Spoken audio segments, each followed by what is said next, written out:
जोहर दोस्तों, काफ़ी दिनों के बाद आप लोगों के समक्ष आ रही हूँ।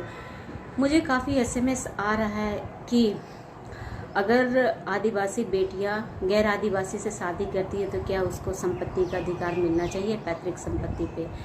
अगर देखा जाए तो बेटियों को हर तरीके से अधिकार मिलना चाहिए, लेकिन एक शर्त पर, अगर बेटियां गैर आदिवासी से शादी करती है तो उसे संपत्ति का अधिकार नहीं मिलना चाहिए। क्यों? इसका मैं कारण भी बता देती हूँ। देखिए, बहुत सारा चीज़ ऐसा है कि बेटी जो होती है, समाज की जो संरचना है, बेटी के कोख में उसकी संस्कृति पलती है। वो जननी होती है, समाज का आधार होती है, स्तंभ होती है समाज का। तो अगर बेटी दूसरे संस्कृति में चली जाती है, दूसरे गैर आदिवासियों से शादी करती है, तो उसका कहीं न कहीं उसकी संस्कृति का पतन हो जाता है। और अगर संस्कृति का पतन हो गया, यानी कि आपके समाज का पतन हो गया। क्योंकि आज सिर्फ और सिर्फ मैं आदिवासी समाज की संस्कृति की रक्षा करने की बात नहीं कर रही हूँ। आज पूरा विश्व को आप देखिए, आज जो लड़ाइयाँ लड़ रहे हैं लोग, एक दूसरे को मार रहे हैं, पीट रहे हैं, आतंकवाद पनप रहा है, धर्म के नाम पे इतने पूरे विश्व में हाहाकार मचा हुआ है, लोग गले काट रहे हैं। क्यों? क्योंकि ये अपनी संस्कृति, अपने समाज की रक्षा करने के लिए लोग हर तरीके से अपने चीज़ों को बचाने पे लगे हुए हैं। तो आज सिर्फ आदिवासी को ही अपनी संस्कृति को रक्षा करने की ज़रूरत है और मैं ये वीडियो बना रही हूँ, ऐसी बात नहीं है।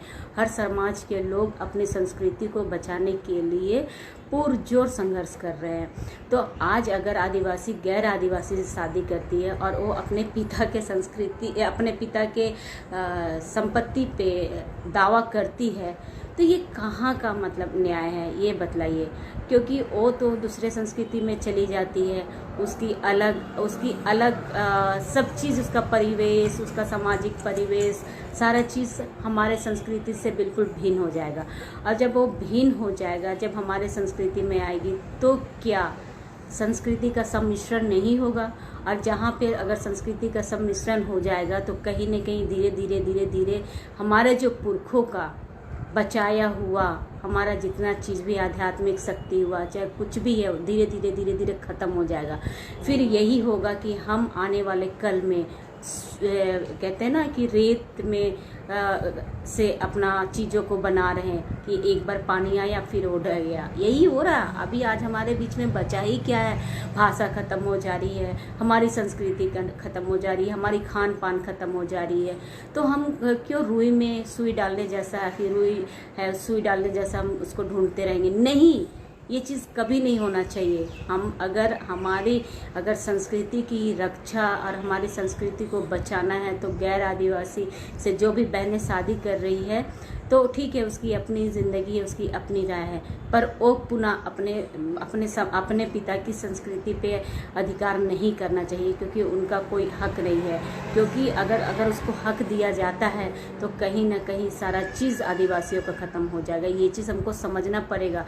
और मुझे पता है कि ये मामला इतना संवेदनशील है। मैं ये बात कर रही हूँ यानी कि लटकती हुई तलवार के नीचे बैठी हुई हूँ। बहुत बहनों को मेरी बातें पसंद भी नहीं आएगी और मैं माफ़ी भी चाहती हूँ, क्योंकि उन लोगों की अपनी निजी राय है कि वो किससे शादी करें, मैं उस पर बोलना नहीं चाहती हूँ। लेकिन मैं इतना बोलती हूँ क्योंकि अगर समाज की हमको रक्षा करना और समाज को बचाना है तो हमको अपनी संस्कृति को बचाना पड़ेगा। क्योंकि आज अगर आप देखिए, ऑस्ट्रेलिया के जितने भी सीनेटर लोग हैं, वो लोग भी अपने परिधान में ही अपने संसद जाते हैं, क्योंकि वो बोलते हैं कि जिस दिन अगर मैं ये पोशाक परिधान उतार दूंगा, उस दिन हमारी सारा चीज़ ख़त्म हो जाएगा।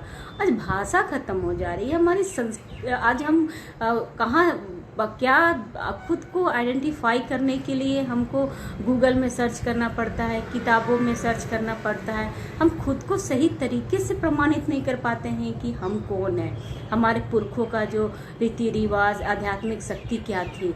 तो फिर अगर हम गैर आदिवासियों से शादी करते हैं तो कहीं ना कहीं फिर हम उन चीज़ों पे, एक तो ऐसे ही हमारा इतिहास को इतना प्रहार किया गया है, इतना हमारे इतिहासों को ख़त्म कर दिया गया है, और ऊपर से अगर हम गैर आदिवासियों से शादी करते हैं तो हमारा सारा चीज़ ख़त्म हो जाएगा। तो इसलिए मैं अपनी बहनों से आग्रह करती हूँ कि प्लीज़ कृपा करके आपको अपने संस्कृति के प्रति, अपने समाज के प्रति थोड़ा सा कट्टरपन होना